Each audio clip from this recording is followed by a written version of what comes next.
Sa namang drug suspect arestado sa buy-bust operation sa Dagupan City.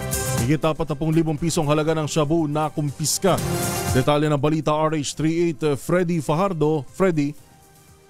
Masantos siya kabusan, Kuyang Angel. Nasa likod ngayon ng riyas na bakal ng Dagupan City Police Station ng isang 42 anyos na lalaki, street level individual drug suspect na residente ng Barangay Kalmay ng nasabing syudad matapos itong maaresto sa buy-bust operation. Batay sa ulat ni Dagupan City OIC Police Director Colonel Dindo Reyes, alas 12:25 ng madaling araw nagsagawa ng operasyon ng City Police Drug Enforcement Unit, katuwang ang City Intelligence Unit at PDG SOU1 matapos sila makipag-ugnayan sa PDEA Region 1. Isang nagkunyaring buyer gamit ang mark money na binentahan ng suspect ng 4 na plastic sachet na naglalaman ng hinihinalang shabu kapalit ng mark money at agad siyang inaresto. Ang nakumpiskang illegal na droga sa suspect ay tumitimbang ng 6 na gramo at may street drug price na 40,800 pesos. Nasamsam din sa suspect ang ginamit na mark money sa operasyon. Kasong paglabag sa Section 5, Article 2 ng Republic Act 9165, The Comprehensive Dangerous Drug Act of 2002 ang kinakaharap ngayon ng suspect.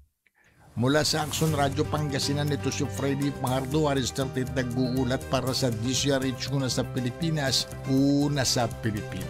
Maraming salamat, Freddy.